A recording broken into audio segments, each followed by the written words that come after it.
kandi ugasanga bari gusaba Imana umugisha, ariko Imana yarambwiye ngo nimbwira abantu yuko uwo mugisha ntawo bazabona kubera ko Imana ikorera mu bumwe.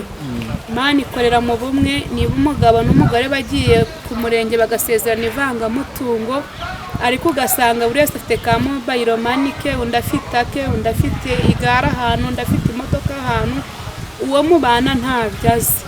Ni ukuvuga ngo wa mugisha usaba Imana ntabwo uzigera uza, ahubwo Imana yaramwambwira abantu ngo nibongere bahuse umutima nibwo izaza igatanga umugisha.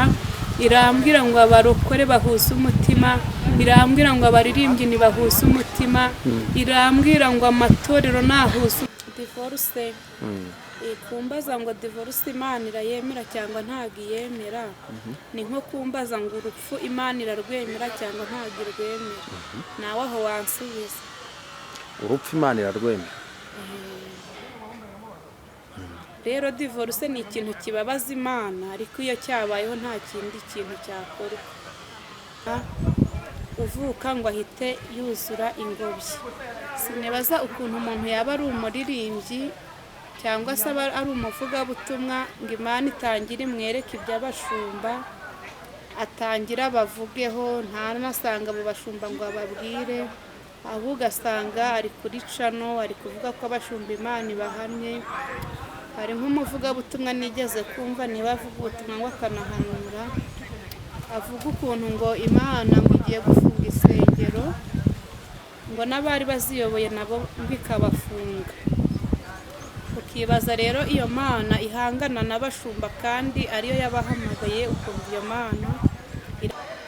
Rero hari umupasiteri wigeze kwigisha ku rugo, yari ari gusezeranya abageni, aravuga ngo urugo rugereranywa nk'igare, ngo kuko buriya igare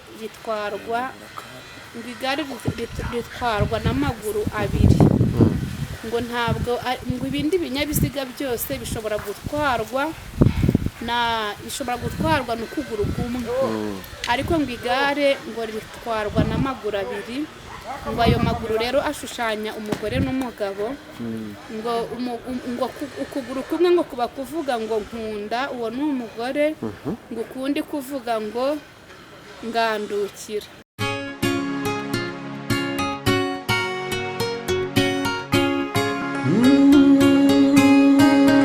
Emana we, Yesu we, ingoma yawe ni amamare. Reka rero tubasuhuze kandi tubifurize amahoro y'Imana aho muherereye hose, abari mu gihugu cy'u Rwanda, abari hanze yacyo, mwese nimugubwe neza kandi mugubwe neza cyane. Uyu munsi none turi n'umugisha mwinshi wo kubana n'umubyeyi, umubyeyi umukozi w'Imana. Uraho neza mutumisha? Muraho neza, nanjye ndashimira Imana, nishimiye kubana nawe. Urakoze cyane. N'ubwa mbere ugeze ku hano mu rugo ku Imana Irahari TV, reka ngusabe kugira ngo wibwire abakunzi bacu, cyane ko tutajya dutinda, duhita dukora nyine ikiganiro twihuta kugira ngo dukore gitoya abantu baze kukireba bakirangize kitabarambiye. Nitwa Jacqueline cyangwa se Pastor Jackie, ndi umukozi w'Imana, ndi umushumba, nyobora itorero ryitwa Iriba ry'Amahoro rikorera Kabeza. Nejejwe no kubana nawe. Urakoze cyane Pastor Jackie, najyaga nkumva ariko ntarakubonesha amaso yanjye. Imana ishimwe ko nakubonye kandi ukaba wanadusuye, ubu ndizera neza ko Imana iri kumwe natwe. Reka ngusabe kugira ngo mbere ko dutangira ivugabutumwa ryacu ubanze usenge Imana. Amen. Uwiteka Mana yacu, Imana nziza, Imana ishobora byose, turagushimye, tunejejwe n'aka kanya tubonye ko kuri imbere yawe. Reka umanuke ubane natwe, ntaba ari twebwe, izina ryawe ryo rihabwa icyubahiro. Reka Uwiteka Imana ku buryo utagiterereza abantu bawe gusa, reka ugire icyo ukora muri iki kiganiro, ukize benshi, uhumurize benshi, ubohore benshi, uyobore benshi, udukoresheje. Urakoze kuri bubane natwe kandi ko ari wowe umuyobozi wa gahunda. Izina ryawe nirishimwe kandi rihabwa icyubahiro. Duhaye Mwuka Wera ikaze kugira abane natwe, mu izina rya Yesu, amen. urakoze cyane, duhaye umwuka wera ikaze kugira ngo abane natwe. Ibyo nibyo natwe twifuza, kuko abayoborwa n'umwuka wera nibo bana b'Imana.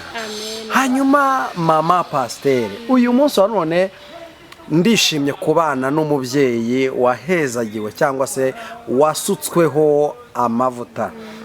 Ndumva ari ubwa mbere twakiriye umumama wasutsweho amavuta cyangwa se wimikiwe kuba umushumba. Iyo witegereje ukareba aba babyeyi b'abahanuzi, aba bakobwa b'abahanuzi, ubona mu by'ukuri bari kuri social media, nta hantu baratakariza, ku buryo bazabasha kugera ku rwego rwo kuba abashumba bayoboye amadini manini.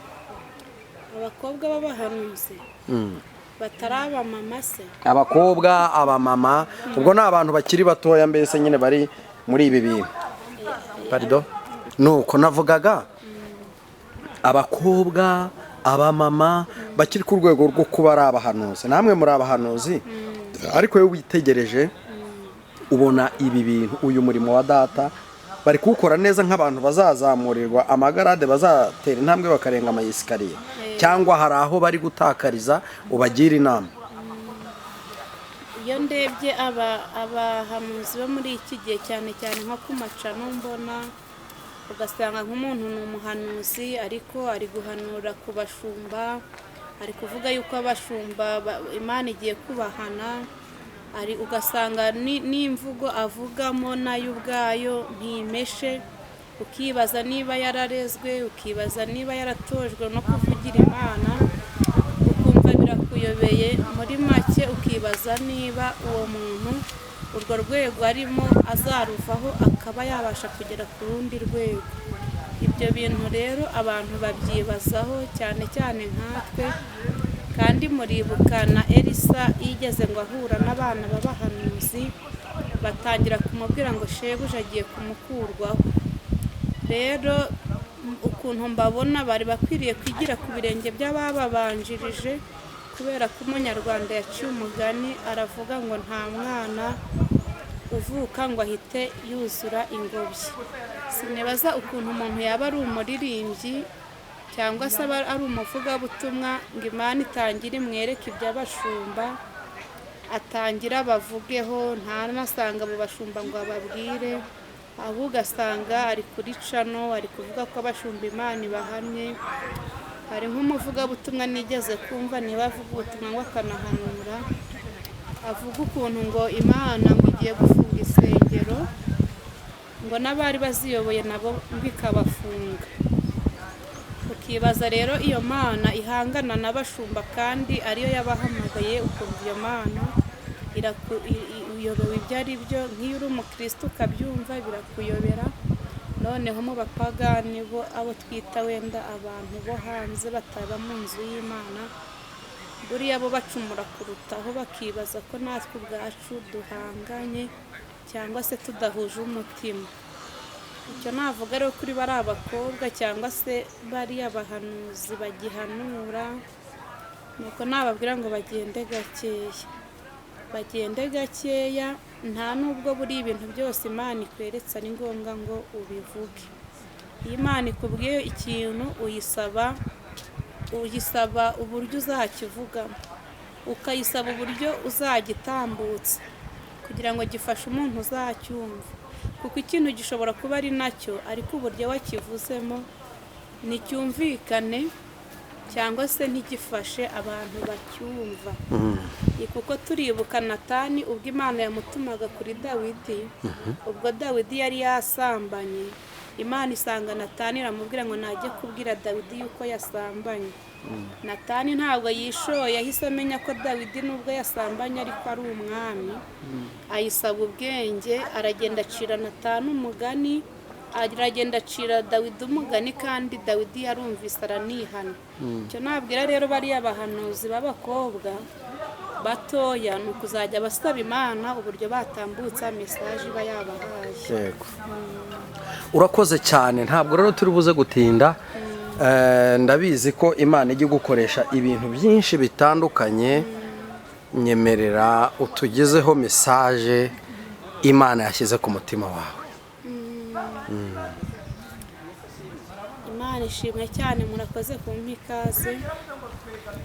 Mesaje Imana yashyize ku mutima wanjye ni mesaje yo kugira ngo mbwire abantu yuko bakwiriye kongera bagahuza umutima, kubera ko iyo turebye muri iki gihe dusanga abantu ba kera, abarokore ba kera bahuzaga umutima, ugasanga mwene so igihe afite ikibazo ukumva nawe ari icyawe, ugasanga mwene so mu gihe yakoze n'ikosa ukaba wamuba hafi cyangwa ukamuhisha, ariko muri iki gihe usanga amakosa ya bene data ariyo turi gushyira ku karubanda, ariko twari dukwiriye guhuza umutima tukagira urukundo, kubera yuko Yesu yaravuze ngo nimukundana nibwo bazamenya yuko muri abigishwa banjye.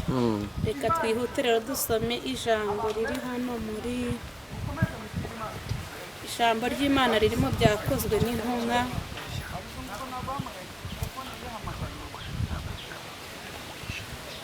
Byakozwe n'Intumwa ibice 2.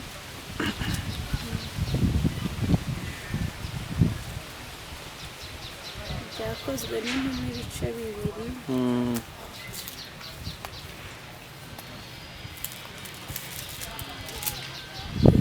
Umurongo wa mbere n'uwa kabiri haravuga ngo uko Umwuka Wera yamanukiye intumwa umunsi wa Pentekote usohoye, bose bari hamwe mu mwanya umwe bahuje umutima, nuko umuriri ubatungura uvuye mu ijuru umeze nk'umuyaga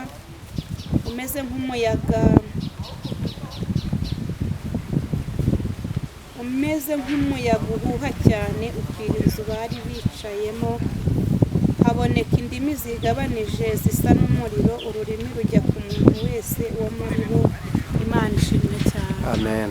Rero nagira mbwira abantu yuko Imana ikeneye ko duhuza umutima nk'abantu bakijijwe, kubera ko iyo duhuje umutima nibwo Imana ikorana natwe kandi ikagendana natwe, kuko muri iki gihe usigaye ubona abantu benshi bafite amacakubiri, ugasanga umuntu niba ari umuhanuzi arimo arasenya abahanuzi bagenzi be, ugasanga niba umuntu aririmba ari gusenya abaririmbyi bagenzi be, ariko ijambo ry'Imana riratubwiye ngo aba bantu bari mu mwanya umwe, kandi aba bantu bari bahuje umutima, bituma Mwuka Wera amanukira hagati muri bo. Rero iyo duhuje umutima nibwo Mwuka Wera amanuka, nibwo Mwuka Wera akora imirimo. Reka mbwire abantu bubatse ingo ngo bahuze umutima. Hari abadayimoni bateye, ugasanga umugabo arakora ibye, umugore arakora ibye, kandi ugasanga bari gusaba Imana umugisha, ariko Imana yarambwiye ngo nimbwira abantu yuko uwo mugisha ntawo bazabona, kubera ko Imana ikorera mu bumwe. Imana ikorera mu bumwe. Niba umugabo n'umugore bagiye ku murenge bagasezerana ivangamutungo, ariko ugasanga buri wese afite ka mobile money ke, undi afite ake, undi afite igare ahantu, undi afite imodoka ahantu, uwo mubana ntabyo azi. Ni ukuvuga ngo wa mugisha usaba Imana ntabwo uzigera uza, ahubwo Imana yaramwembwira abantu ngo nibongere bahuze umutima nibwo izaza igatanga umugisha. Irambwira ngo abarokore bahuze umutima, irambwira ngo abaririmbyi nibahuze umutima, irambwira ngo amatorero nahuze umutima, irambwira ngo amatorero yabaye nk'amashyaka, irambwira ngo abantu nibahuze umutima, kubera yuko nibadahuza umutima bya bindi byose bakora ibyo bavuga byose ngo bizajya birangirira mu magambo, ariko ngo ije gushyigikira umuntu wese uzumva yuko uzaha agaciro mugenzi we. Umuntu agaha agaciro mugenzi we, umugabo naha agaciro umugore we, umugore naha agaciro umugabo we. Imana yacu nishimwe cyane. Abapasiteri bubahane. Umuntu ye kuvuga ngo itorero ryanjye ngo niryo ngo rizajya mu ijuru, umuntu ye kuvuga ngo niwe wahamagawe, umuntu ye kuvuga ngo ngewe ubwo nigisha ibi ngo uriya akigisha biriya ngo ubwo ni ngewe wemewe.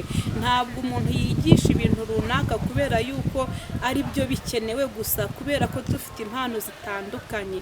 Hari uhabwa gusengera abarwayi, hari uhabwa kuvuga ijambo rihumuriza, hari uhabwa kuvuga ijambo rihugura, hari uhabwa kuvuga ijambo ryubaka. Rero reka abantu bahuze umutima kandi bubahane, niko Imana yambwiye. rero hagati aho ngaho twasenga tukabwira Imana ngo yongere iduhe umutima wo kubahana ndetse no guca bugufi kugira ngo ibashe kuduha umugisha. Niyo message nari mbafitiye. urakoze cyane. Mu by'ukuri iyo twitegereje tukareba dusanga ibintu byose biri gupfira mu kudahuza. Wavuze ku kintu cyitwa umugore n'umugabo, uravuga uti mu by'ukuri abo bantu bagerageze bahuze, kuko baramutse badahuje ntabwo urwo rugo rwakomera. Nibyo koko nanjye ndabyemera, kuko umugore n'umugabo we badahuza nta nubwo batera imbere. Hanyuma ukomeje no ku kintu cyitwa amadini, buri wese avuga ngo iryanjye niryo rizima, nkunda akavuga ngo iryanjye niryo rizima, warangiza ukibaza ayo mashyaka ibyayo bikakuyobera. Mu by'ukuri ni ukuri Imana y'amahoro ibiguhere umugisha kandi ibiguhere umugisha mwinshi. Hari ikintu njya nibaza, ujya kumva ngo umuntu ni umupasiteri cyangwa se ni mama pasiteri, bwacyo ukumva ngo yakoze divorce. Ariko mu by'ukuri mbabarira umbwire, divorce Imana irayemera cyangwa ntabwo iyemera? Divorce kumbaza ngo divorce Imana irayemera cyangwa ntabwo iyemera, ni nko kumbaza ngo urupfu Imana irarwemera cyangwa ntabwo irwemera. Nawe aho wansubiza. Urupfu Imana irarwemera. Rero divorce ni ikintu kibabaza Imana, ariko iyo cyabayeho nta kindi kintu cyakorwa, kubera ko buriya ikintu nabasha kuvuga ni uko urugo nicyo kintu cya mbere nabonye. Urugo nicyo kintu cya mbere nabonye umuntu adashobora gukora wenyine. Urugo ni ikintu gikorwa n'abantu babiri. Iyi rero hari umupasiteri wigeze kwigisha ku rugo, yari ari gusezeranya abageni, aravuga ngo urugo rugereranywa nk'igare, ngo kuko buriya igare ritwarwa n'amaguru abiri, ngo ntabwo ngo ibindi binyabiziga byose bishobora gutwarwa n'ukuguru kumwe, ariko ngo igare ngo ritwarwa n'amaguru abiri. Ngo ayo maguru rero ashushanya umugore n'umugabo, ngo ukuguru kumwe ngo kuba kuvuga ngo nkunda, uwo ni umugore, ngo ukundi kuvuga ngo ngandukira, ngo kundi kukavuga ngo nkunda nkugandukire, ngandukira ngo ukundi. Ngo iyo rero ayo maguru ari gukora ngo nibwo urugo ruba ruri gukora. Rero ntabwo ushobora kubaka urugo uri wenyine, niyo mpamvu ujya kubona ukabona divorce ibayeho bitewe n'uko harimo umuntu hagati aho ngaho utashatse kubaka. Ni ku bantu navuga ngo basanzwe, kuko abantu bakiriye Yesu Kristo nk'umwami n'umukiza, Bibiliya iravuga ngo kuva mu byaha niko kwigisha ubwenge kandi niko kujijuka. Ni ukuvuga ngo iyo umuntu yavuye mu byaha ntabwo aba akirimo. Kuki mu by'ukuri abantu bari gutinyuka, umuntu agafata abana yabyaye akemera kubata cyangwa se akemera ko bajya kurerwa n'undi muntu mpaka kubera ikindi kizungerezi yabonye, kandi akagenda agakomeza kuba ari pasiteri, agakomeza kuba ari mu murimo. Ibi bintu mu by'ukuri abantu bari gukora birubaka itorero ry'Imana? Ntabwo biryubaka, kuko ijambo ry'Imana riravuga ngo muzabamenyera ku mbuto zabo, kandi rikongera rikatubwira ngo icyo gihe bazigwiriza abigisha bahwanye n'irari ryabo, kuko amatwi yabo azaba barya, kandi ngo bazakunda ibibanezeza aho gukunda Imana. Rero umuntu uvuga ngo yabonye ikizungereza akemera gusenya urugo, ngo kandi ngo ari pasiteri, rimwe na rimwe nanone kandi nibagiwe mbere yo kurwubaka baba baravuze ngo Imana yaramumbwiye, ni isezerano risohoye, mu kanyaga sinkimushaka nemereye gushaka undi.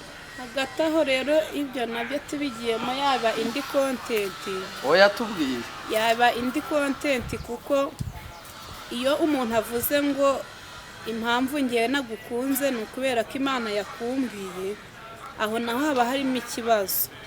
rero uwo muntu ukubwiye ngo agushatse kuko imana yamukubwiye, ejo azongera kubwira yuko imana yamukubujije. niyo mpamvu ngiye mbona umuntu yagakwiye kugushaka kubera ko yagukunze, kubera ko urukundo rurihangana, ngo rwihanganira byose rukagira neza, ngo ntirwishimira gukiranirwa kw'abandi ahubwo rwishimira ukuri. rero ingo nk'izi ngizi zivuga ngo imana yambwiye yuko nzabana nawe, bigera nyuma n'ubundi ugasanga uwo muntu aravuze ati imana yarambwiye ko ntushaka ariko yongera ambwira ngo ntabwo tukibanye. izo ngo rero nizo n'ubundi zihoramo ibibazo. izo ngo zihura n'ibibazo, ariko uyu munsi uko urugo rwagakwiye kuba rushingiye ku rukundo rwonyine. yego. Imana y'amahoro rero dutabare kandi itugirire neza. Mama Pasiteri, reka ngusabe kugira ngo ugire inama ababyeyi b'abarokore. numara kubagira inama duhite dusenga, kuko hari igihe ujya kumva ubwo ni ibintu bicicikana hano ku mihanda. umugore wanjye yiherera mu byo gusenga gusa, umugore wanjye ntaganduka, umugore wanjye ahora avuga ngo imana niyo izamwubakira, umugore wanjye yerere. ugasanga hari abagore bubakiye urugo ko imana yavuze, badashobora kubaka urugo nyine ngo bahagarare mu nshingano nk'uko ababyeyi babo nabo babikora. ariko uyu munsi bakaba birangaraho, bikarangira abagabo babacitse, bakomeje kwizera imana gusa. yanagenda kuko imana yo ntiyakubwira ngo ntazagaruka, naho irakubwira ngo azagaruka, ariko za mbuto zikabura. abo bantu bampere mesaje nk'umuntu mukuru, ahasigaye duhite dusenga. murakoze cyane. iki ni ikibazo dufite mu barokore, ariko twagakwiye kuba maso, kuko ijambo ry'imana riratubwira ngo abantu banjye barimbutse bazize kubura ubwenge. ntabwo abantu b'imana kenshi barimbuka bazize ibyaha, baba barihannye. koko turakizwa ariko ugasanga twabuze ubwenge. nagira ngo rero mbwire abantu baba mama, niba ufite amahirwe ukaba urugo rwawe rucyubatse, ukaba umugabo wawe agitaha mu rugo, cyangwa se niba yaravuye no mu rugo, byose birashoboka. wari ukwiye guha agaciro ayo mahirwe imana iguhaye, kuko kenshi usanga abadamu b'abarokore, iyo tugize amahirwe yo kuba dufite abagabo bakishijwe, turabibasuzugurira. ugasanga ari kuvuga uti umugabo wanjye ntashobora kunkubita, arakijijwe, ni umuyobozi wa korali, yibeshya akankoraho, byagira gute? mbese urugo runasenyutse nawe bamuseka. ariko twagakwiriye guha agaciro amahirwe imana yaduhaye, kubera ko buriya ntabwo urugo rwubakwa no gusenga gusa. urugo rwubakwa n'ubwenge. niba utabyemera uraza gusanga hari abantu badasenga ariko bubatse ingo kandi nziza. rero wagakwiye gufata ubwenge ukabwongeraho amasengesho. sinzi n'amasengesho ushobora kubusenga, ariko imana itakubwira uko urugo rwawe ruhagaze. aya masengesho uramutse unayasenga waba warayobye, ahubwo wahindura ugasenga imana ikubwiza ukuri, ugasenga imana ikwigisha kugira isuku. uzasanga hari umugore ubyuka akagenda adashashe ngo agiye mu cyumba cy'amasengesho, akagenda akirirwaho mu butayu, agataha nijoro, ntazabona akanya ko gutekera umugabo we. niba afite umukozi niwe uzatekera umugabo, ntazaho isogisi ry'umugabo we riri. reka mbwira abarokore ngo dukanguke, kubera ko burya imana ifasha uyifashije.